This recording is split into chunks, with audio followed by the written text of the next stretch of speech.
Olá pessoal, tudo bem? Meu nome é Camila de Paula, estou aqui com o Lucas, né? Boa tarde. O Lucas ele vai se apresentar, vai falar um pouquinho aqui comigo hoje sobre o direito tributário e sobre juros. Então, pessoal, nós vamos falar sobre taxa, sobre Selic, sobre juros de 1%, né? Só que antes da gente adentrar especificamente nessa questão, nós só vamos falar um pouquinho sobre o que é uma obrigação principal, né? Uma obrigação acessória, uma obrigação tributária, só para que a gente não destoie no programa, tá? Então, assim, o primeiro ponto é o que é uma obrigação tributária. Obrigação tributária é o dever legal de pagar um tributo, que pode ser uma taxa, uma contribuição de melhoria, né, Lucas? Ou um imposto, por exemplo. Perfeito, doutora. E essas obrigações subdividem-se em principal e acessória. Sendo que a principal, doutora, ela tem como objetivo e escopo a arrecadação do tributo em dinheiro. Então, a obrigação principal é pagar o tributo. Perfeito, certo? doutora, E exatamente. o que é a obrigação acessória? Como que ela funciona? A acessória, ela tem o objetivo de fazer com que esse tributo seja arrecadado, seja por meio das notas fiscais, seja por meio da declaração de imposto de renda. Entendi. Então, o principal é pagar o tributo. O acessório é fazer a declaração, por exemplo, né? Perfeito. Tá, então beleza. E aí, se eu não faço essa declaração?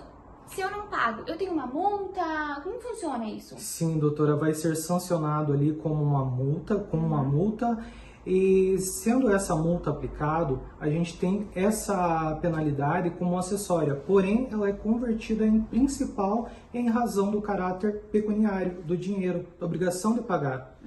Então, eles vão me cobrar esse valor. Quando eles me cobram esse valor, eles vão aplicar juros, né? Correção monetária, essas coisas assim, certo? Perfeito. Tá. Então, de acordo com o que a gente tinha no CTN, no artigo 161, teria juros ali de 1% ao mês. Isso tá certo? Isso não tá? Como que funciona? Como que deveria ser?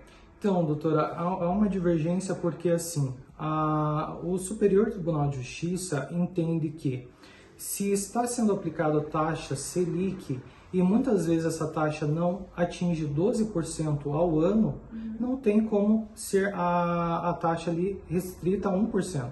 Entendi. Então, a gente deve aplicar o Selic. Sim. Não é o juros de 1%. Exatamente. Você tem algum julgado, alguma coisa nesse sentido para comentar para o pessoal, para que a gente traga, né, uma novidade para mostrar como que está a jurisprudência? Perfeito. Nesse sentido também gostaria só de mencionar, doutora, que os entes federativos, o fisco municipal, estadual, federal, muitas das vezes na aplicação da taxa Selic, ela cumula com juros moratórios. Porém, esse julgado aqui, ele vai responder exatamente a contradição do que ocorre na prática. Você pode mencionar, pode falar um pouquinho. Perfeito. Por favor, Eu sobre esse peço julgado. licença para ler fielmente a fala do ministro Napoleão Nunes da primeira turma, que deixou claro que a inclusão da taxa Selic mais os juros moratórios quanto à correção monetária, isso não pode acontecer, não pode ser cumulado, doutora Camila. Entendi. Então tá, então só pra a gente resumir aqui. A gente tem uma aplicação de juros de 1% e de correção monetária, mas isso não pode, a gente deve aplicar Selic porque a gente está acumulando se a gente aplicar Selic mais os juros, né? Perfeito, pode aplicar a Selic, porém não cumular com os juros moratórios. E nem com a correção, né? Exatamente. Que a Selic já engloba os dois. Perfeito.